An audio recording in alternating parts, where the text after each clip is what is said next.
आप देख रहे हैं के न्यूज खबरों का 7वें अंतर्राष्ट्रीय धर्म धम्म सम्मेलन का करेंगे शुभारंभ। 15 देशों से 350 विद्वान होंगे शामिल।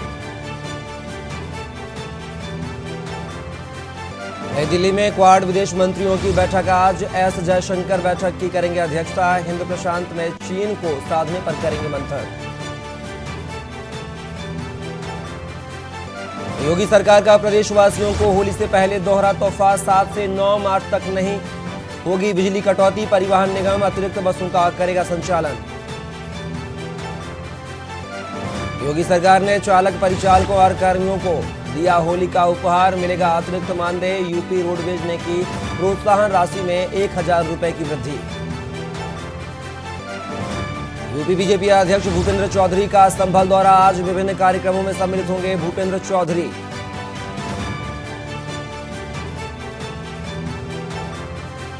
और भारतीय किसान यूनियन प्रवक्ता धर्मेंद्र मलिक ने किया बड़ा ऐलान। 15 मार्च से कमिश्नरी चौराहे पर करेंगी महापंचायत। कहा सरकार पर दबाव बनाने का समय। आप देख रहे हैं के न्यूज खबरों का सारथी। नमस्कार, लाइव न्यूज में आप सभी का स्वागत है। मैं हूं कपिल मिश्रा और खबरों की शुरुआत करेंगे लखनऊ से। 2024 लोकसभा चुनाव के लिए बीजेपी का मास्टर प्लान। खबर लखनऊ से है, जहां पर 2024 के लिए बीजेपी का मास्टर प्लान। बीजेपी अध्यक्ष जेपी नड्डा और अमित शाह करेंगे प्रवास। हारी हुई सीटों पर अमित शाह नड्डा रहेंगे प्रवास पर। प्रवास के दौरान क्षेत्र के ऐतिहासिक महत्वपूर्ण स्थान पर। खबर राजधानी लखनऊ से, जहां पर 2024 लोकसभा चुनाव के लिए जो है मंथन शुरू हो चुका है। बीजेपी अध्यक्ष जेपी नड्डा और अमित शाह करेंगे प्रवास। हारी हुई सीटों पर अमित शाह नड्डा करेंगे प्रवास पर मंथन। प्रवास के दौरान क्षेत्र के ऐतिहासिक महत्वपूर्ण स्थानों पर भी होगा मंथन। खबर राजधानी लखनऊ से है, जहां पर 2024 लोकसभा चुनाव के लिए बीजेपी का उद्घाटन। बीजेपी अध्यक्ष जेपी नड्डा और अमित शाह करेंगे प्रवास। हारी हुई सीटों पर अमित शाह नड्डा प्रवास पर करेंगे मंथन। प्रवास के दौरान क्षेत्र के ऐतिहासिक महत्वपूर्ण स्थान पर। खबर लखनऊ से है, जहां पर 2024 लोकसभा चुनाव के लिए बीजेपी का मास्टर प्लान। बीजेपी अध्यक्ष जेपी नड्डा और अमित शाह करेंगे प्रवास।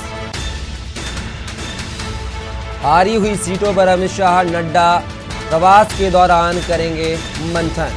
प्रवास के दौरान क्षेत्र के ऐतिहासिक महत्वपूर्ण स्थानों पर भी होगा विचार विमर्श। खबर राजधानी लखनऊ से, जहां पर 2024 लोकसभा चुनाव के लिए बीजेपी का मास्टर प्लान। बीजेपी अध्यक्ष जेपी नड्डा और अमित शाह करेंगे प्रवास। हारी हुई सीटों पर अमित शाह और नड्डा प्रवास के दौरान करेंगे मास्टर प्लान तैयार। प्रवास के दौरान क्षेत्र में ऐतिहासिक महत्वपूर्ण स्थानों पर भी होगा मंथन। खबर लखनऊ से, जहां पर 2024 लोकसभा चुनाव के लिए बीजेपी का मास्टर प्लान। बीजेपी अध्यक्ष जेपी नड्डा और अमित शाह करेंगे प्रवास। हारी हुई सीटों पर अमित शाह और नड्डा करेंगे प्रवास। प्रवास के दौरान क्षेत्र के ऐतिहासिक महत्वपूर्ण स्थानों पर भी होगा विचार विमर्श। खबर लखनऊ से है, जहां पर 2024 लोकसभा चुनाव के लिए बीजेपी का मास्टर प्लान तैयार किया जा रहा है। बीजेपी अध्यक्ष जेपी नड्डा और अमित शाह प्रवास के दौरान करेंगे मास्टर प्लान तैयार। हारी हुई सीटों पर अमित शाह नड्डा रहेंगे प्रवास पर।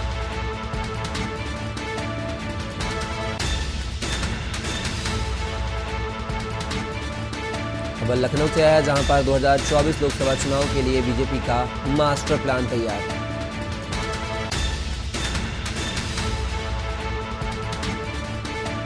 हारी हुई सीटों पर अमित शाह और जेपी नड्डा रहेंगे प्रवास पर मंथन करेंगे। प्रवास के दौरान क्षेत्र के ऐतिहासिक महत्वपूर्ण स्थानों पर भी मंथन होगा। खबर लखनऊ से है, जहां पर 2024 के लोकसभा चुनाव के लिए बीजेपी का मास्टर प्लान तैयार।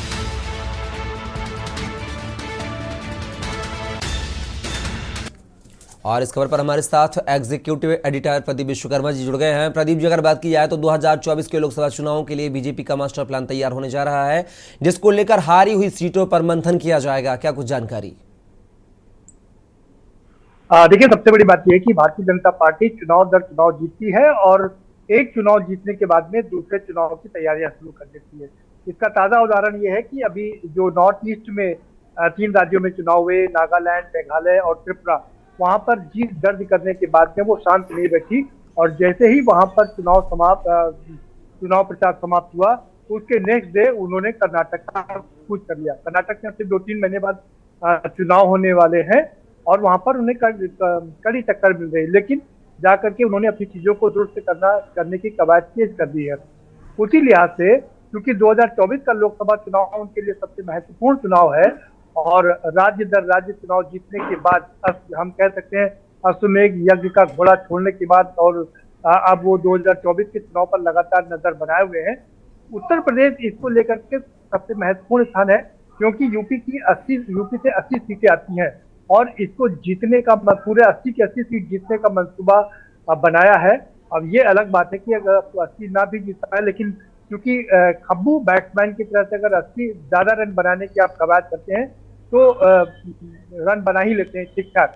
तो 80 सीटें जीतने का इरादा किया है और उस पर काम भी पिछले 4 महीने से शुरू कर दिया है। के न्यूज की खबर पर एक बार फिर से लगी है।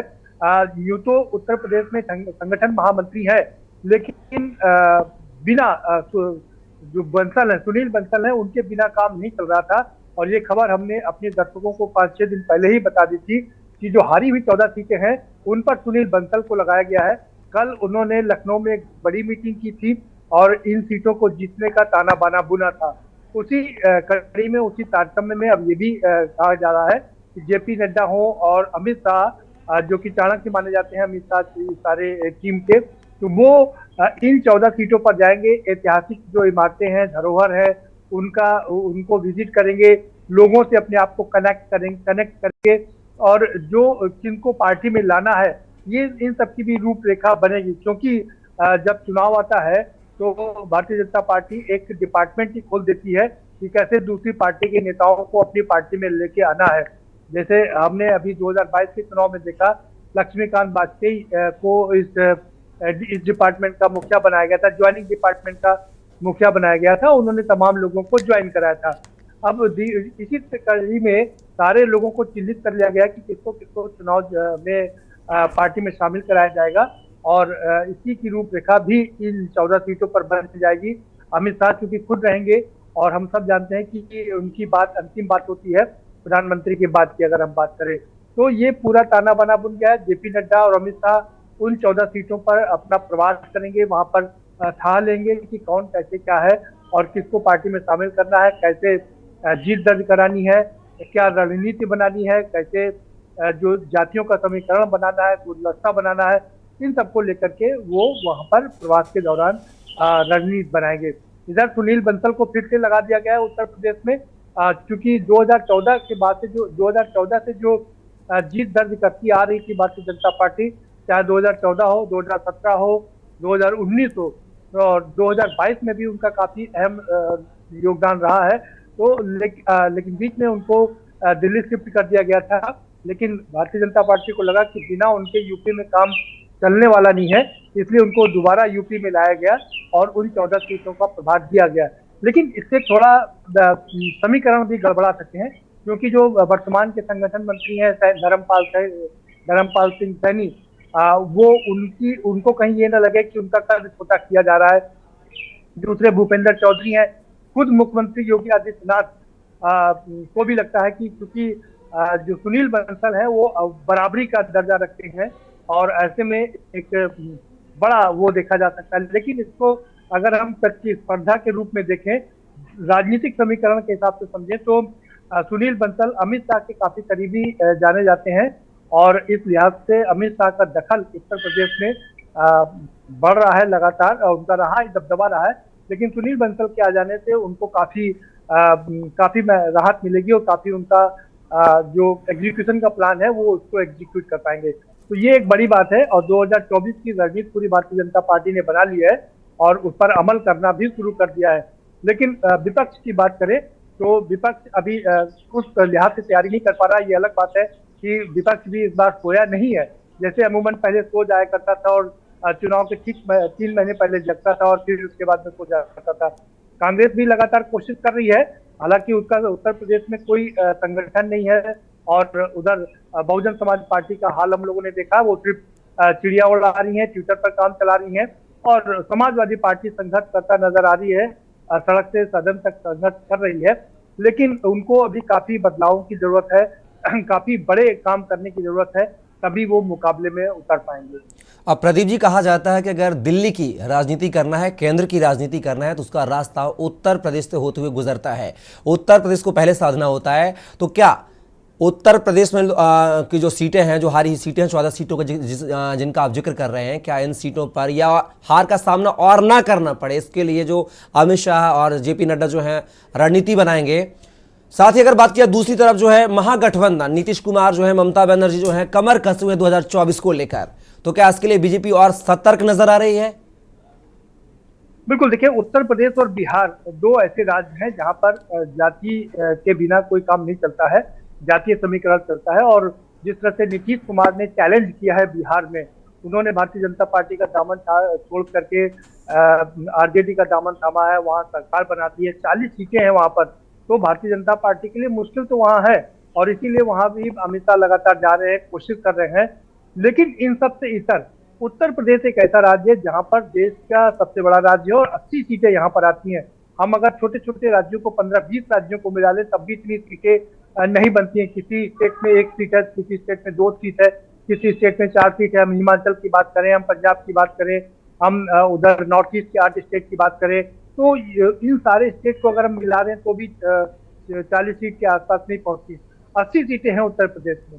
जाहिर सी बात है कि दिल्ली का रास्ता उत्तर प्रदेश से इसीलिए होकर के जाता है क्योंकि यहाँ पर 80 सीटें हैं।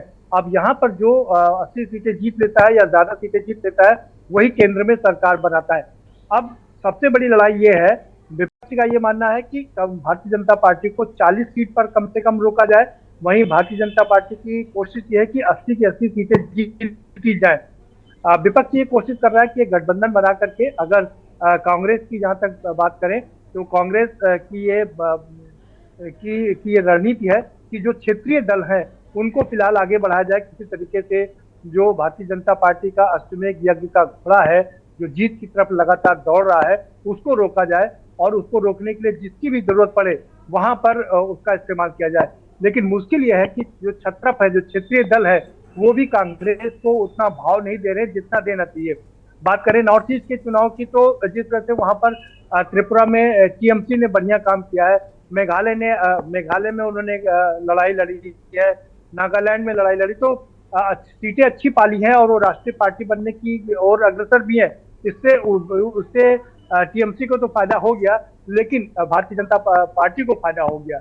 तो कांग्रेस का काफी नुकसान हो गया क्योंकि वहां पर त्रिपुरा में जिस तरह से कांग्रेस ने और लेफ्ट ने हाथ मिलाया था तो लग रहा था कि त्रिपुरा इस बार भारतीय जनता पार्टी के हाथ से निकल जाएगा।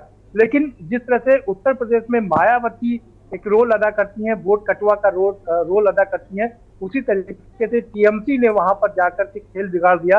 ये अलग बात है कि 14 सीटें उनको 14 सीटों पर जीत दर्ज की और उनकी पार्टी नेशनल पार्टी बन गई है, इसमें कोई शक नहीं है। लेकिन दूसरी ओर उन्होंने भारतीय जनता पार्टी की राहें आसान कर दी और उन्होंने तीनों राज्यों में, हालांकि कुछ एक राज्य में तो खुद से सरकार बना रही है, 2 राज्य में, और बाकी तीसरी जगह पर वो गठबंधन की सरकार बना रही है। तो कुल मिलाकर के तीनों राज्य उनके पास फिर से हो गए हैं। 8 जो राज्य हैं नॉर्थ ईस्ट के, उसमें 4 राज्यों में मुख्यमंत्री हैं भारतीय जनता पार्टी के और 3 राज्यों में उनकी मिली सरकार है। तो ये दर्शाता है कि जनता पार्टी की रणनीति कितनी शानदार है। ना सिर्फ रणनीति बनाते हैं बल्कि उस रणनीति को परवान चढ़ाने के लिए, उस रणनीति को धरातल पर खड़ा उतारने के लिए चाक चौबंद व्यवस्था करते हैं। तो यही हालात उत्तर प्रदेश में भी उन्होंने किए हैं। फिलहाल अभी तक कोई भी प्रदीप जी जिस तरीके से आपने प्रदीप जी आपने जिस तरीके से नॉर्थ ईस्ट के रिजल्टों की जिक्र किया है वार्ता के दौरान, तो क्या माना जाए 2023 में जिन राज्यों में चुनाव होने हैं, मध्य प्रदेश, छत्तीसगढ़, राजस्थान, कर्नाटक, इन राज्यों में चुनाव होने के बाद जो दिशा और दशा है 2024 की भी ये राज्य तय करेंगे? देखिए, ये राज्य तो तय नहीं करेंगे, लेकिन एक परसेप्शन जरूर बनाते हैं। जी। जैसे कल 3 राज्यों में जीत दर्ज की, तो एक परसेप्शन बना कि भारतीय जनता पार्टी को अभी कोई हरा नहीं सकता। और ये राजनीति में एक परसेप्शन का बहुत बड़ा रोल होता है, बहुत अहम किरदार निभाता है ये परसेप्शन। जिस भी पार्टी का परसेप्शन बनता है कि वो जीत रही है, तो जो स्विंग वोट है 2% से लेकर के 4% वोट है, और जो बहुत ही महत्वपूर्ण रोल अदा करता है, वो स्विंग वोट उस पार्टी की तरफ चला जाता है। तो ये भारतीय जनता पार्टी कोशिश ये कर रही है कि उसका ये जो परसेप्शन है, जीत का जो स्ट्रीक है, जीत का जो दौर है, उसको बरकरार रखा जाए। और यही कारण है कि नॉर्थ ईस्ट में चुनाव जीतने के बाद में वो कर्नाटक की तरफ कूच कर गए हैं, और कर्नाटक में एक बार चुनाव खत्म होने के बाद में वो इन राज्यों की तरफ आ जाएंगे। मध्य प्रदेश, राजस्थान, छत्तीसगढ़, इन सब की बात करें तो कुल 9 राज्यों में चुनाव होने हैं। 3 राज्यों में चुनाव हो चुके हैं, चौथा कर्नाटक का चुनाव होने जा रहा है। इसके बाद 5 राज्यों के चुनाव और है, और उस पे भारतीय जनता पार्टी की नजरें लगी हुई है। वहां भी रणनीति पूरी बन रही है कि कैसे इन 5 राज्यों में भी चुनाव जीता जाए। अगर जम्मू कश्मीर में भी चुनाव होता है तो कुल मिलाकर के 6 राज्य भी और हो जाएंगे चुनाव के लिए नवंबर दिसंबर तक। तो नवंबर दिसंबर तक हमको इन 6 राज्यों में चुनाव देखने को मिलेगा, और भारतीय जनता पार्टी की कोशिश यही रहेगी कि वो ज्यादा से ज्यादा राज्यों में चुनाव जीते, और ये जीत का जो दौर है, जीत का जो स्ट्रीक है, उसको बरकरार रखे। परसेप्शन बनाए कि देखिए, आप चाहे जितना कर लीजिए, लेकिन हमें कोई हरा नहीं सकता है। उसके बाद 2024 का चुनाव होगा, जिसमें ये परसेप्शन बहुत काम आएगा। अब विपक्ष की एकता की अगर हम बात करें तो वो कहीं नजर नहीं आती है। टैक्टिकल यूं तो सामने कोई भी नहीं करेगा कि आमने सामने से सब एकजुट मिलकर के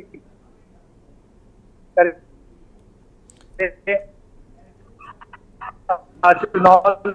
चलिए प्रदीप जी, तमाम जानकारी को साझा करने के लिए बहुत बहुत शुक्रिया आपका। तो खबर हम लखनऊ से बता रहे थे, जहां पर हारी हुई सीटों को लेकर जो बीजेपी है, राष्ट्रीय अध्यक्ष जेपी नड्डा और गृह मंत्री अमित शाह प्रवास पर रहेंगे, लखनऊ दौरे पर रहेंगे, जहां पर 14 हारी सीटों पर मंथन होगा। साथ ही वहां के ऐतिहासिक और महत्वपूर्ण स्थानों पर भी चर्चा होगी। न्यूज़, खबरों का सारथी। ब्रेक के बाद पुनः आपका स्वागत है, और खबरों में बात करेंगे राजधानी दिल्ली की, जहां पर आज बीजेपी फिर चलाएगी जन जागरण अभियान। प्रमुख चौराहों पर प्रदर्शन के माध्यम से चलाएगी अभियान। तो खबर राजधानी दिल्ली से, जहां पर आज बीजेपी फिर चलाएगी जन जागरण अभियान। प्रमुख चौराहों पर प्रदर्शन के माध्यम से चलाएगी अभियान। केजरीवाल सरकार के कथित शराब घोटाले पर प्रदर्शन। बीजेपी आज 11 बजे प्रमुख चौराहों पर करेगी प्रदर्शन। खबर दिल्ली से है, जहां पर आज बीजेपी फिर चलाएगी जन जागरण अभियान। प्रमुख चौराहों पर प्रदर्शन के माध्यम से चलाएगी अभियान। केजरीवाल सरकार के कथित शराब घोटाले पर बीजेपी का प्रदर्शन। बीजेपी 11 बजे प्रमुख चौराहों पर करेगी प्रदर्शन। खबर दिल्ली से, जहां पर आज बीजेपी फिर चलाएगी जन जागरण अभियान। प्रमुख चौराहों पर प्रदर्शन के माध्यम से चलाएगी अभियान। केजरीवाल सरकार के कथित शराब घोटाले पर प्रदर्शन कर रही है बीजेपी। बीजेपी 11 बजे प्रमुख चौराहों पर करेगी प्रदर्शन। खबर दिल्ली से है, जहां आज बीजेपी फिर चलाएगी जन जागरण अभियान। प्रमुख चौराहों पर प्रदर्शन के माध्यम से चलाएगी अभियान। केजरीवाल सरकार के कथित शराब घोटाले पर प्रदर्शन। बीजेपी 11 बजे प्रमुख चौराहों पर करेगी प्रदर्शन। खबर दिल्ली से है, जहां आज बीजेपी फिर चलाएगी जन जागरण अभियान। प्रमुख चौराहों पर प्रदर्शन के माध्यम से चलाएगी अभियान। केजरीवाल सरकार के कथित शराब घोटाले पर प्रदर्शन कर रही है बीजेपी। बीजेपी 11 बजे प्रमुख चौराहों पर करेगी प्रदर्शन। तो बता दें, बीजेपी जो है शराब घोटाले को लेकर प्रमुख चौराहों पर दिल्ली के प्रदर्शन करेगी। केजरीवाल सरकार के कथित शराब घोटाले पर प्रदर्शन बीजेपी करेगी। बीजेपी ने आज 11 बजे से चौक चौराहों पर प्रदर्शन शुरू कर दिया। फिलहाल वक्त है ब्रेक का, जल्द लौटेंगे। देख रहे हैं खबरों का सारथी।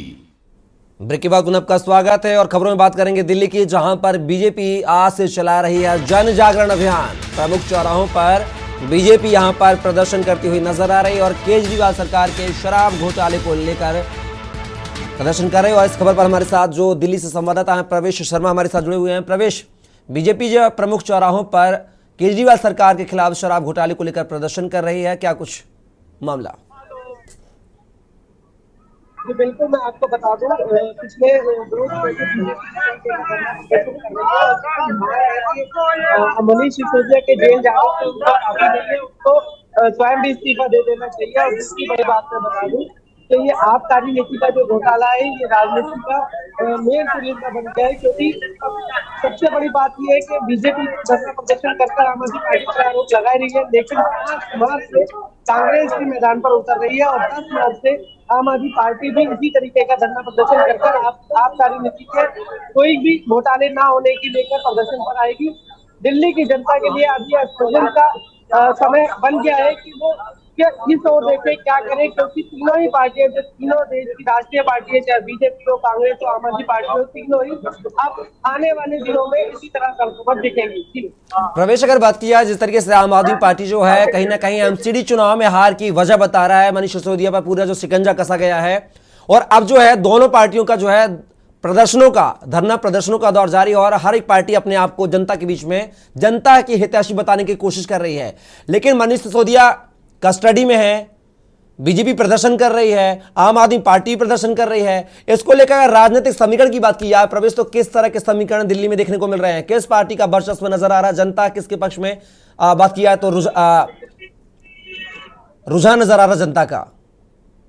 जी बिल्कुल, मैं आपको बता दूं इस समय दिल्ली की जनता के लिए थोड़ा सा समय असंतोष का बना हुआ है, क्योंकि मैंने आपको बताया कि तीनों ही पार्टियां, चाहे वो कांग्रेस हो, चाहे आम आदमी पार्टी हो, चाहे बीजेपी हो, तीनों ही एक दूसरे पर आरोप लगाकर, एक दूसरे को गलत बताकर, एक दूसरे को घोटाले को बता के जो है इस प्रकार धरना प्रदर्शन कर रहे हैं। लेकिन सबसे बड़ी बात मैं बता दूं कि तीनों ही पार्टियों ने ये ऐलान किया है कि आने वाले समय में वो दिल्ली में घर घर जाकर हर पार्टी का सदस्य या कार्यकर्ता या इन कहीं के बाहर जाकर इस घोटाले को लेकर दिल्ली की जनता से बातचीत करेगा और रूबरू होगा। लेकिन मैं सबसे बड़ी बात आपको बता दूं कि घोटाला अगर इसमें कुछ कहते हैं आग लगी है धुआं तो उठे गई, कुछ ना कुछ ऐसी खुशबू जरूर आ रही है कि कुछ ना कुछ हुआ जरूर था। प्रवेश, क्या माना जाए कि 2024 के चुनाव को लेकर जो है रणनीति 2023 से बनना शुरू हो गई, जिस तरीके से बार बार बीजेपी कहती है कि रणनीति बनाई जा रही है चुनाव के लिए, 2024 के लिए? जी बिल्कुल, इसमें कोई दो राय नहीं है। अगले साल 2024 में जो लोकसभा के चुनाव होगा उसको लेकर विचार दे चुकी है और तीनों ही पार्टियां इसीलिए इस प्रकार से जनता के बीच में जाकर, जनता के रुख पर जाकर, जनता के द्वार पर जाकर अपने वोटों के लिए या ये राजनीति की रोटी सेक रहे हैं और अपने आप को पाक-साफ बताने की कोशिश कर रहे हैं। प्रवेश, अगर बात की जाए बीजेपी नेताओं की जो प्रदर्शन कर रहे हैं चौक चौराहों पर, उनका क्या कहना है? क्या उनसे कोई बातचीत अभी हो पाई है फिलहाल? जी, बीजेपी के कार्यकारी अध्यक्ष हैं दिल्ली के, जो वीरेंद्र सचदेवा, उनसे हमारी बात हुई थी। मैंने उनसे यही सवाल डाला कि सर एक बात बताइए, दिल्ली की जनता के लिए आपने एक भ्रमित समय बना दिया है, क्योंकि कांग्रेस भी इसी प्रकार से कह रही है कि आम आदमी पार्टी गलत है, आप भी कह रहे हैं, लेकिन आम आदमी पार्टी दिल्ली की जनता के घर घर जाकर ये कह रही है कि वो गलत नहीं है। तो ये जो एक असमंजस पैदा हो गया है, इसको लेकर आपका क्या कहना है? जिस पर उन्होंने साफ साफ कहा कि दिल्ली की जनता बहुत स्मार्ट है, समझदार है, वो सब देख रही है, सब समझ रही है। कहने का मतलब था कि वो सीधा सीधा आरोप लगा रहे थे कि आम आदमी पार्टी। प्रवेश, प्रदर्शन स्थल पर आप खड़े हैं, आपके पीछे जो है तमाम बीजेपी के कार्यकर्ता नजर आ रहे हैं। मैं चाहूंगा इनसे थोड़ा सा इनका पक्ष जानने की कोशिश करें कि आखिर क्या वजह है, किन मांगों, क्या चाहते हैं आप, क्यों प्रदर्शन कर रहे हैं? जी जी जी बिल्कुल, क्या वजह है आप प्रदर्शन कर रहे हैं? केजरीवाल के केसों के कारण के 2 मंत्री जो है जेल में है, दोनों इस्तीफा ले दिया गया है। अगला नंबर केजरीवाल का है। ये शराब माफिया जो है, जो इन्होंने बढ़ावा किया है, आइए आप भी कुछ बोलिए, आइए, बढ़ावा किया है, उसी के लिए आज इनके 2 मंत्री जेल में है। और हम ये चाहते हैं कि दिल्ली सरकार जितने मंत्री वर्ग है खुद केजरीवाल इस्तीफा दे और सरकार ये होना चाहिए, नहीं इस वजह से दोबारा चुनाव होना चाहिए। हमारे पूर्वांचल जैसे आप देख रहे हैं कि दिल्ली की जनता को प्रभावित करते क्या वजह है, क्यों क्या वजह है सर, क्यों धरने पर है? धरने इसलिए दे रहे हैं क्योंकि जैसा कि आप लोग को पता है, शराब घोटाले में बहुत बड़ा जो रिश्वत का काम किया है केजरीवाल जी ने लेने का, और इन्होंने सारा चोरी का काम किया है। और इसी का बल पर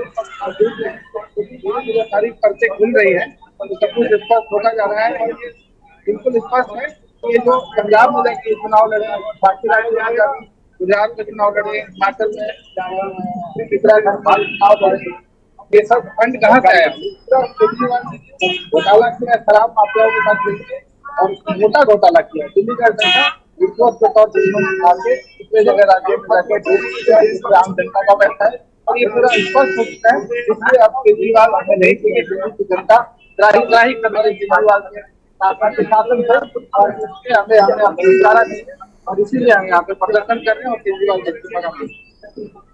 तो साफ है कि दिल्ली की जनता बीजेपी के कार्यकर्ता जो धरना प्रदर्शन कर रहे हैं, इनके साफ साफ मांग रहे हैं कि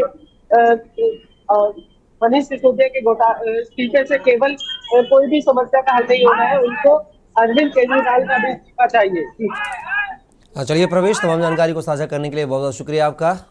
तो खबर दिल्ली से आपको बता रहे थे, जहां पर बीजेपी जो है 11 बजे से प्रमुख चौक चौराहों पर केजरीवाल सरकार के कथित शराब घोटाले को लेकर प्रदर्शन कर रही है, लगातार हमलावर बनी हुई है।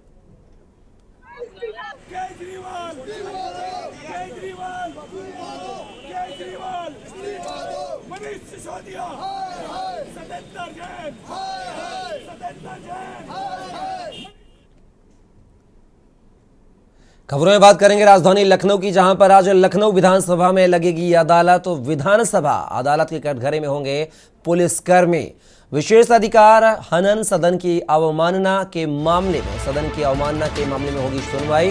खबर राजधानी लखनऊ से आपको बता रहे हैं, विधानसभा अदालत के कटघरे में होंगे पुलिसकर्मी। विशेष अधिकार हनन सदन की अवमानना के मामले में होगी सुनवाई। मामले में 6 पुलिसकर्मी कटघरे में होंगे खड़े। 2004 के एक मामले में होगी सुनवाई। विधानसभा सदन में लगाया गया कटघरा। आज लखनऊ विधानसभा में लगेगी अदालत। आज लखनऊ विधानसभा में लगेगी अदालत।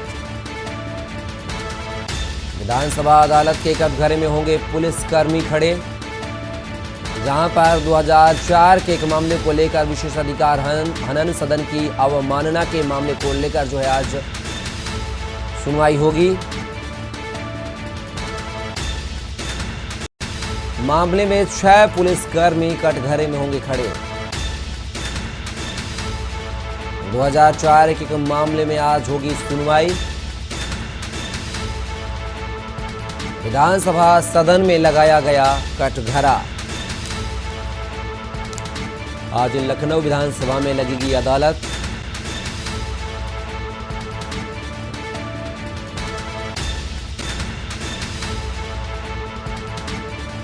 विधानसभा अदालत के कटघरे में होंगे पुलिसकर्मी। विशेष अधिकार हनन सदन की अवमानना के मामले में आज कटघरे में खड़े होंगे 6 पुलिसकर्मी। सदन की अवमानना के मामले में होगी सुनवाई। मामले में 6 पुलिसकर्मी कटघरे में खड़े होंगे।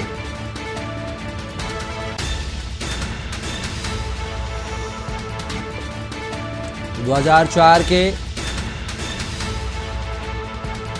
यह वाकया है, जहां पर विधानसभा सदन में अवमानना को लेकर जो है आज अदालत लगेगी। कटघरा तैयार हुआ है, जहां पर आज लखनऊ विधानसभा में लगेगी अदालत, जिसमें 6 पुलिसकर्मी होंगे कटघरे में खड़े।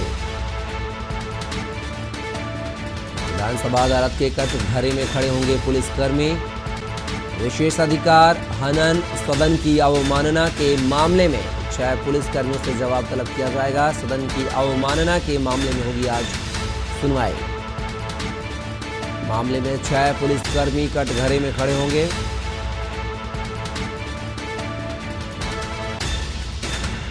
2004 के एक मामले में होगी सुनवाई। विधानसभा सदन में लगाया गया कटघरा। आज लखनऊ विधानसभा में लगेगी अदालत।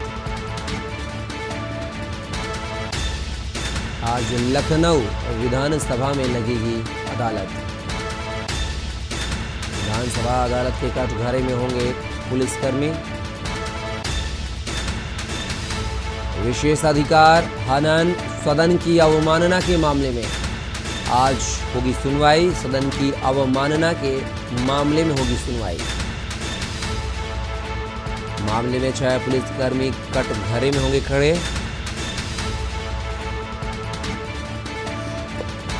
दो 2004 के एक मामले में होगी सुनवाई।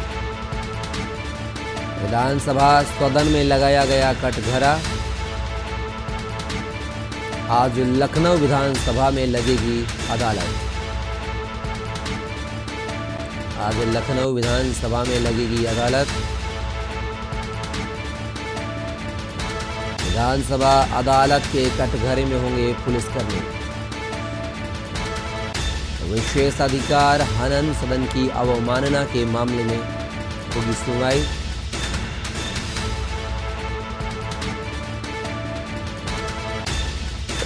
और इस खबर पर हमारे साथ लखनऊ से मनीष श्रीवास्तव हमारे साथ जुड़ गए हैं।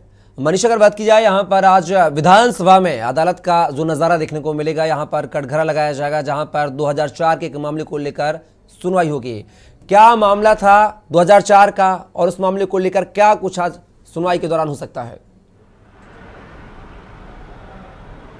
देखिए, ये मामला 2004 का है, जब विधायक सलील बिश्नोई जो कानपुर के हैं उनको पीटने को लेकर के कानपुर के तत्कालीन जो सीओ थे उनको अब्दुल को समय समय पर जो है 6 पुलिसकर्मियों को विशेषाधिकार हनन के लेकर के नोटिस दिया जा रहा था, उनको दोषी करार ठहराया गया था। और इसी को लेकर के आज विधानसभा में एक कटघरा भी लगाया गया और ये सभी 6 जो पुलिसकर्मी हैं दोषी सीओ समेत, इनको यहाँ पर खड़ा किया जाएगा और इनको लेकर के इनके ऊपर क्या दंड फिक्स किया जाता है, क्या इनको किस तरह की सज़ा सुनाई जाती है, ये आज विधानसभा के अंदर ये सभी पुलिसकर्मी यहाँ पर मौजूद रहेंगे। और आपको बता दें, इसको लेकर के जब अखिलेश यादव से पूछा गया तो उन्होंने सीधी तौर से कहा कि ये बेहद गलत परंपरा है, ये इस तरह की परंपरा को नहीं लागू करना चाहिए। और आज विधानसभा में सुनवाई के दौरान ही अगर हम बता दें तो पुलिसकर्मियों को जो भी सज़ा सुनाई जाएगी, ये एक मुख्य मुद्दा रहेगा आज की विधानसभा में। और अभी सभी विधायकों और मंत्रियों का आने का सिलसिला जारी है। लगभग 11:30 बज रहा है और सभी विधानसभा सत्र में पहुंच करके आज की कार्रवाई को यहाँ पर इसकी सुनवाई की जाएगी। सबसे बड़ा मुद्दा कानपुर का मुद्दा है, जो सन 2004 में तत्कालीन सीओ के ऊपर गलत तरीके से लाठीचार्ज किया गया था। सलील बिश्नोई को लेकर के उनके पैर में चोट आई थी और वो एडमिट भी रहे थे लंबे समय तक। इसी मुद्दे को लेकर के आज सदन में गहमा गहमी रह सकती है। मनीष, जिस तरीके से आपने कहा है कि अखिलेश यादव इस परंपरा के खिलाफ हैं, वह कह रहे इस तरह की परंपरा नहीं होनी चाहिए, और आज सदन के दौरान ये कटघरे की जो कार्यवाही है, सदन की जो कार्यवाही है की जाएगी यहाँ पर, तो क्या लगता है कि जो विपक्ष है इस तरह की जो कार्रवाई, सदन की कार्रवाई या जो कटघरा लगाया जा रहा है, जिस तरीके से 6 पुलिसकर्मियों को वहाँ पर पेश किया जाएगा, क्या यह कार्रवाई होने देगा विपक्ष? देखिए, सदन में चूंकि संख्या अगर हम बात कर लें तो सत्ता बीजेपी की है और विधायकों की संख्या भी बीजेपी की ज़्यादा है। ऐसे में जो विपक्ष है वो हंगामा कर सकता है, लेकिन कटघरा जिस तरह से लगाया गया और पुलिसकर्मियों को लेकर जो बैठक चल रही है, अभी जो जानकारी मिल रही है इसको लेकर के बैठक जारी है कि पुलिसकर्मियों को 6 पुलिसकर्मियों को वहाँ पर खड़ा किया जाना है कटघरे में। इसको लेकर के चर्चा हो रही है, लेकिन उम्मीद ये जताई जा रही है कि चूँकि सरकार की तरफ से इसको पहल की गई है और सन 2004 का मामला है, ऐसे में उम्मीद जताई जा रही है कि पुलिसकर्मियों को कटघरे में खड़ा किया जाएगा। सबसे बड़ी बात आपको बता दें कपिल, कि इसमें जो सज़ा सुनाई जाएगी, सदन की जो कार्रवाई होगी, उसको हाईकोर्ट में भी चुनौती नहीं दी जा सकती है। हाईकोर्ट में ना जाने का मतलब कि जो सज़ा सुनाई जाएगी वो बरकरार रहेगी, उसको किसी भी तरह की चुनौती हाईकोर्ट के द्वारा, हाईकोर्ट में लोग नहीं जा सकते हैं, अपील नहीं कर सकते हैं। ये एक अहम मुद्दा रहेगा। इस पे हालांकि जो विपक्ष है वो कुछ भी बोलने से इनकार कर रहा है। किसी भी तरह की कोई भी बात नहीं कही जा रही है विपक्ष को मीडिया के, बस सिर्फ अखिलेश यादव ने चलते चलते इतना ही बोला। अभी हम लोग मौजूद थे यहाँ पर और कोशिश की कि अखिलेश यादव इस मामले पे कुछ बोलें, लेकिन अखिलेश यादव ने साफ तौर से सिर्फ इतना ही बोलते हुए वो निकल गए कि ये परंपरा बेहद गलत है और ये काफ़ी दशकों के बाद इस तरह की कार्रवाई विधानसभा में होने जा रही है। और मामला 2004 का है, जैसा कि लगभग 18 साल बीत रहे हैं मामले को अगर हम देखें कुल मिलाकर के। तो आज की अहम अगर हम बात करें तो ये सबसे बड़ा विषय है और आज इसी को लेकर के गहमा गहमी है, विधानसभा में भी रहेगी और सदन के अंदर भी नज़ारा देखा जा सकता है। हो सकता है विपक्ष इसको लेकर के हंगामा करे, वॉकआउट कर दे, लेकिन ये कार्रवाई होने की अभी तक की जो जानकारी है, कार्रवाई की जाएगी, लेकिन इसको लेकर के मौजूदा समय में भी एक बैठक जारी है। मनीष बने रहिएगा हमारे साथ और पूरे मामले को लेकर डिप्टी सीएम ब्रजेश पाठक ने क्या कुछ कहा, चलिए वो भी आपको सुनवा देते हैं। अभी पूरे प्रकरण के जो माननीय न्यायालय ने निर्णय दिया है उसका विधिक परीक्षण हो रहा है और हमारा न्याय मंत्रालय इस बात का विधिक परीक्षण कर जो बताएगा उस आधार पर हम आगे बढ़ेंगे। सर आज यादव कह रहे हैं ये परंपरा गलत है, जो कोर्ट लग रही है इस तरीके से नहीं होना चाहिए, जो सदन में आज पुलिस कर्मियों को सजा मिलनी। देखिए, ये विधानसभा का ये अपना विशेषाधिकार होता है और माननीय सदस्यों की विशेषाधिकार समिति यदि कोई निर्णय लेती है इसका किसी भी स्तर पर कोई चैलेंज नहीं किया जा सकता और ये दुखद है लोकतंत्र में इस प्रकार की बातों को यदि कोई कहता है तो ये मतलब लोकतंत्र को चोट पहुंचाने जैसा है। हम इसको गलत मानते हैं और इस पर जितनी भी निंदा की जाए वो कम है। हमारी परंपरा है, हमारे यहाँ लोकतंत्र है और विधानसभा विधायिका सब सर्वोच्च होती है और यदि विधानसभा ने कोई निर्णय लिया है तो ये सबको मानना चाहिए। अभी पूरे प्रकरण की तो देखा आपने किस तरीके से जो डिप्टी सीएम है ब्रजेश पाठक ने कहा है कि परंपरा यह पहले से चली आ रही है और परंपरा का जो निर्वहन है वह बेहतरीन तरीके से आज भी होगा और विपक्ष क्या कह रहा है उनको कोई फर्क नहीं पड़ता है। लेकिन मामला जो है विधिक जांच कमेटी के पास भेजा गया, उनकी जो विधिक कमेटी है वह पूरे इस पर निर्णय ले रही है और हमारे साथ लगातार जो है लखनऊ से हमारे जो ब्यूरो चीफ है मनीष श्रीवास्तव जुड़े हुए हैं। और मनीष, अगर बात की जाए यहाँ पर जिस तरीके से हमने डिप्टी सीएम का बयान सुना है ब्रजेश पाठक का, तो क्या माना जाए बीजेपी विधायक से जुड़ा मामला है 2004 का और अभी वर्तमान में बात की जाए तो बीजेपी की सरकार है उत्तर प्रदेश में। ऐसे में कहीं ना कहीं जो निर्णय है वह पुलिस कर्मियों के पक्ष में होते हुए कयास नहीं लगाया जा रहा है, जिसको लेकर जो विपक्ष है लगातार जो है बयानबाजी कर रहा है। तो कहीं ना कहीं जिस तरह से डिप्टी सीएम का जो बयान देखा जाए उसके बयान के देखते हुए यह कयास तो जरूर लगाया जा रहा है कि कहीं ना कहीं पुलिस कर्मियों पर एक बड़ी कार्रवाई होने जा रही है। बिल्कुल, आपको बता दें कि जिस तरह से अभी जो सदन के अंदर मैंने आपसे बताया कि अभी एक बैठक चल रही है, विधिक जो है वो कार्रवाई देखी जा रही है। आपस में जो भी पत्राचार हुआ है उसको निर्णय लिया जा रहा है कि आखिर किस तरह का इन लोगों के ऊपर दंड बनता है। इसी को लेकर के एक बैठक जारी है अभी भी विधानसभा के कक्ष के बाहर और इसको लेकर के जो भी निर्णय होगा, चूँकि संसदीय कार्य मंत्री की तरफ से ये आदेश जारी किया गया है और ये विशेषाधिकार हनन का नोटिस है। विशेषाधिकार हनन को लेकर के ही इन पुलिस कर्मियों पर कार्रवाई की जाएगी और सदन की कार्रवाई को लेकर के अगर सदन कोई भी दंड सुनाता है इसको लेकर के इन पुलिस कर्मियों को तो हाईकोर्ट में भी ये चैलेंज नहीं कर पाएंगे और उम्मीद जताई जा रही है कि सभी जो 6 पुलिसकर्मी हैं सीओ समेत ये सभी अभी विधानसभा में कटघरे में शामिल होंगे, खड़े होंगे और उसके बाद इनके ऊपर जो विधायक हैं, जो विभाग के जो मंत्री हैं, वो इनके प्रश्नों के उत्तर भी देंगे। जो भी सवाल खड़े किए गए हैं इनको लेकर के उसके भी जवाब वो देंगे और सत्र में ये पूरी चर्चा अभी चलेगी कुछ देर और लगभग 11:30 का समय निर्धारित किया गया था। थोड़ा सा समय और लग रहा है। सभी विधायक पहुंच रहे हैं विधानसभा के भीतर और ये कार्रवाई कुछ ही देर में शुरू हो जाएगी और इससे संबंधित जो भी प्रश्न होंगे उनके उत्तर दिए जाएंगे।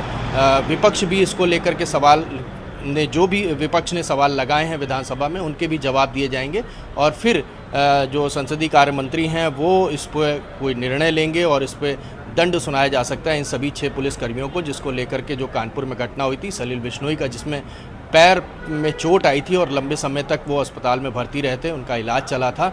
उसी मामले को लेकर के आज ये विधानसभा सत्र में ये कार्रवाई देखी जा सकती है। श्रेय मनीष, तमाम जानकारी को साझा करने के लिए बहुत शुक्रिया। आप पूरे मामले को लेकर नजर बनाए रखिएगा। तो खबर राजधानी लखनऊ से बता रहे थे आपको, जहां पर आज विधानसभा में लगेगा कटघरा, जहां पर 2004 के एक कथित मामले को लेकर जो है आज सुनवाई होगी।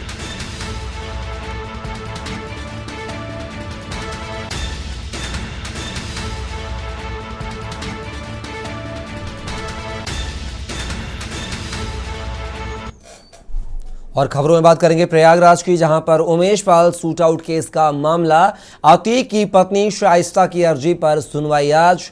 पुलिस द्वारा बेटे को हिरासत मामले में दायर की है अर्जी। हिरासत में लिए जाने के खिलाफ दाखिल की है अर्जी। सीजेएम कोर्ट में दोपहर 3 बजे होगी सुनवाई। Umesh Pal shoot out case का मामला, अतीक की पत्नी शाइस्ता की अर्जी पर सुनवाई आज होगी। पुलिस द्वारा बेटे को हिरासत मामले में दायर की है अर्जी।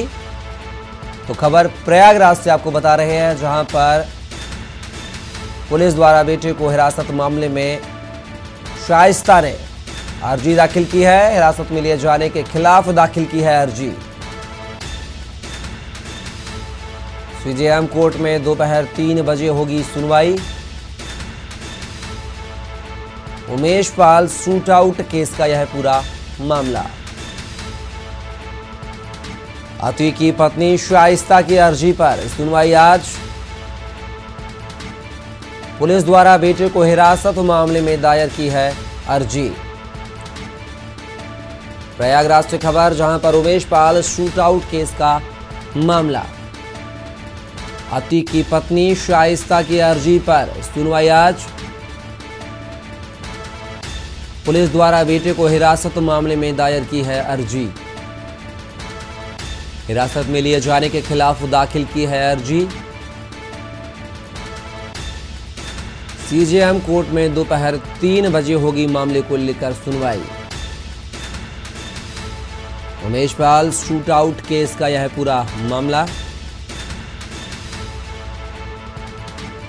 अतीक की पत्नी शाइस्ता की अर्जी पर आज होगी सुनवाई। पुलिस द्वारा बेटे को हिरासत मामले में दायर की है अर्जी। और इस खबर पर हमारे साथ प्रयागराज से संवाददाता विनय मिश्रा जुड़ गए हैं। विनय, यहाँ पर अतीक की पत्नी शाइस्ता ने बेटी की गिरफ्तारी को लेकर याचिका दाखिल की है। आज 3 बजे सुनवाई होनी है, क्या कुछ जानकारी? जी बिल्कुल, आपको जानकारी के लिए बता दें कि उमेश पाल शूट आउट मामले में अतीक की पत्नी शाइस्ता परवीन की अर्जी पर आज सुनवाई होनी है। इलाहाबाद हाईकोर्ट में सुनवाई होनी है। पुलिस द्वारा बेटे को हिरासत मामले में दायर की गई थी, शाइस्ता परवीन द्वारा अर्जी दायर की गई थी, जिसमें हिरासत में ले जाने के खिलाफ दाखिल की गई है अर्जी। सीजेएम कोर्ट ने दोपहर 3 बजे सुनवाई होनी है। जी, अगर बात की जाए अर्जी को लेकर, इनके शाइस्ता के जो वकील है उनका क्या कुछ कहना है पूरे मामले को लेकर? जी बिल्कुल, जो इनके वकील है इसमें जो है याचिका दायर की गई है और उनसे जो है इसमें इनको छुड़वाने के लिए अर्जी दाखिल की गई है। जी विनय, क्या जो पुलिस के पास जो पुलिस कस्टडी में है इनके बेटे, उसको लेकर क्या जो कस्टडी है इनकी जो अर्जी है, क्या वो यहाँ पर खारिज हो सकती है? कस्टडी का जो समय है वो बरकरार रह सकता है या फिर आज कस्टडी मिल सकती है अतीक के बेटे को?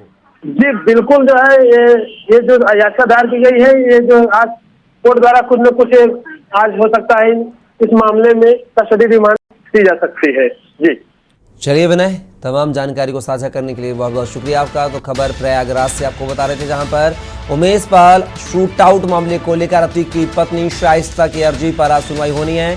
दोपहर 3 बजे सुनवाई होगी। शाइस्ता ने बेटे की गिरफ्तारी को लेकर यह अर्जी दाखिल की है।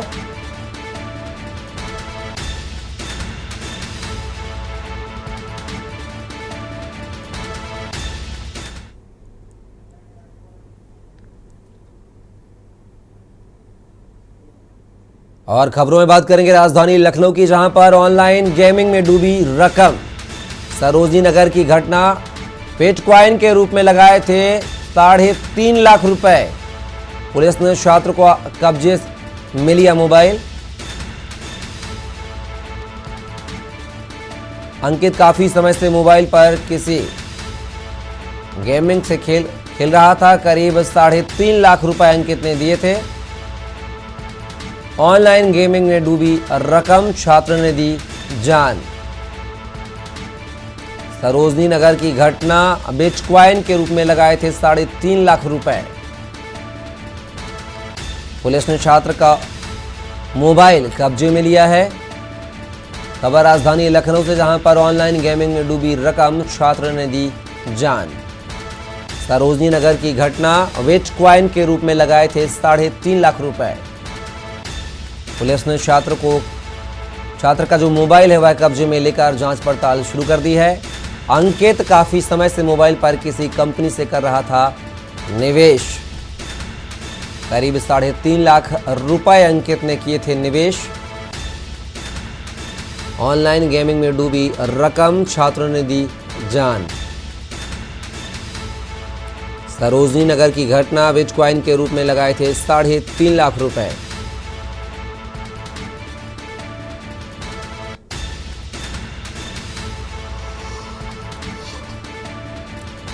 तो बता दें एक बार फिर से, गेमिंग की लत की वजह से जो एक किशोर है उसने आत्महत्या कर जान दे दी है और 3.5 लाख रुपए भी उसकी जो रकम है वह डूब गई है। बता दें कि बिटकॉइन में अंकित ने जो 3.5 लाख रुपए की रकम है वह निवेश की थी और यह जो रकम है पूरी तरह से डूब गई है, जिसके चलते किशोर ने माफी चाहेंगे, खुदकुशी कर आत्महत्या कर ली है।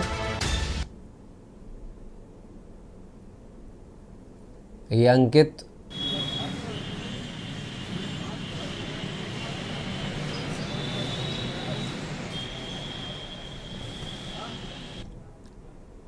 और इसी बीच बड़ी खबर कानपुर से आ रही है। इरफान सोलंकी के मामले को लेकर बड़ी खबर कानपुर से आ रही है। मुंबई और नोएडा की संपत्ति की जाएगी जब्त। सपा विधायक इरफान सोलंकी के मामले को लेकर बड़ी खबर आपको बता रहे हैं। बिना मुनादी की संपत्ति की जाएगी जब्त। पहले नोएडा की संपत्ति की जाएगी जब्त। कानपुर से नोएडा के लिए टीम रवाना। तो बता दें सपा विधायक इरफान सोलंकी इन दोनों जेल में है, जिनकी लगातार ताबड़तोड़ कार्यवाही जो कानपुर प्रशासन करता हुआ नजर आ रहा है। इसी कड़ी में अब मुंबई और नोएडा की संपत्तियों को भी जब्त करने की जो कार्यवाही शुरू कर दी है कानपुर प्रशासन ने। पहले नोएडा की संपत्ति जब्त की जाएगी, जिसके लिए जो टीम है, पुलिस टीम है, यहां से नोएडा के लिए रवाना हो चुकी है। खबर कानपुर से, जहां पर सपा विधायक इरफान सोलंकी की से जुड़ी बड़ी खबर। मुंबई और नोएडा की संपत्ति की जाएगी जब्त। बिना मुनादी के संपत्ति की जाएगी जब्त। पहले नोएडा की संपत्ति की जाएगी जब्त, उसके बाद फिर मुंबई की संपत्ति भी जब्त की जाएगी। कानपुर से नोएडा के लिए टीम रवाना। आज की जाएगी नोएडा में कार्यवाही। तो बता दें आपको, कानपुर के सीसामऊ से समाजवादी पार्टी के विधायक इरफान सोलंकी की जो मुश्किलें हैं लगातार बढ़ती जा रही हैं। अब उनकी नोएडा और मुंबई की जो संपत्ति है वह जब्त की जाएगी।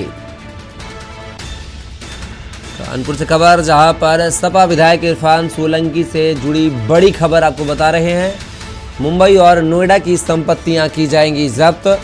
हालांकि नोएडा के लिए जो है आगे पुलिस कानपुर की जो है रवाना हो चुकी है। उसके बाद जो है मुंबई की संपत्ति को भी यहां पर जब्त करने की कार्यवाही की जाएगी।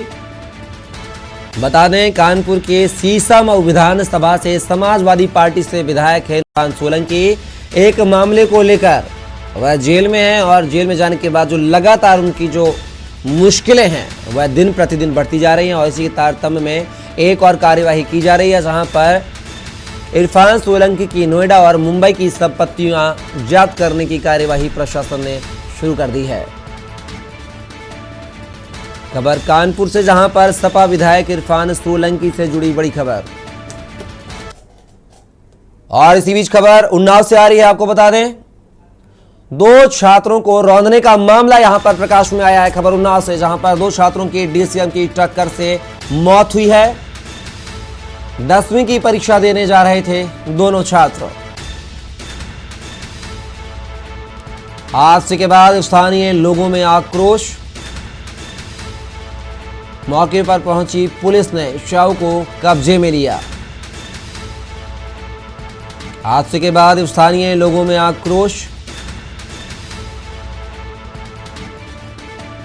मौके पर पहुंची पुलिस ने शव को कब्जे में लिया। भीड़ को शांत करने का किया जा रहा है प्रयास।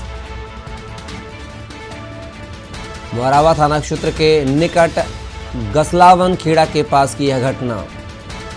खबर उन्नाव से, जहां पर 2 छात्रों की डीसीएम की टक्कर से मौत। 10वीं की परीक्षा देने जा रहे थे छात्र।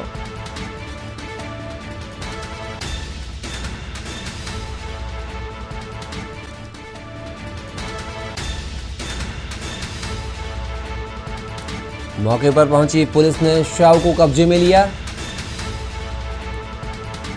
और इस खबर पर हमारे साथ उन्नाव से विशेष संवाददाता अरुण अवस्थी जुड़ गए हैं। अरुण, अगर बात की जाए यहाँ पर 2 छात्रों को जो 10वीं की पेपर देने जा रहे थे, उनको रौंदने का मामला सामने आया, मौत हुई है छात्रों की, क्या कुछ वजह है?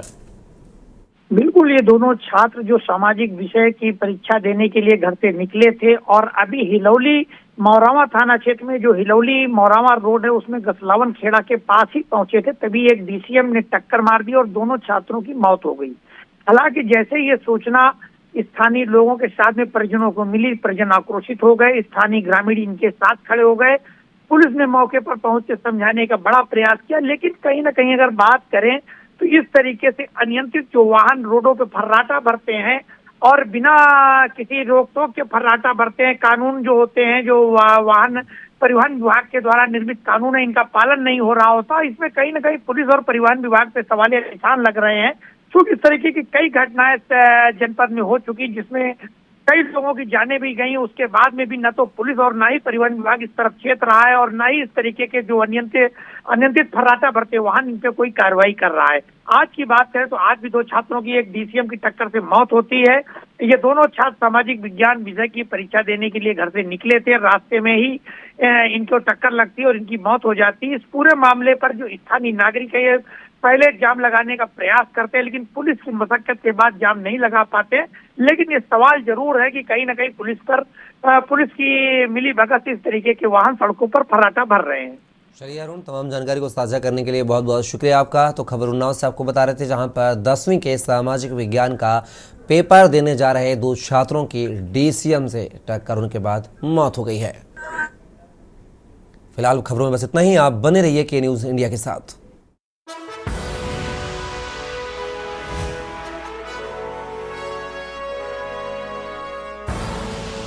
आप देख रहे हैं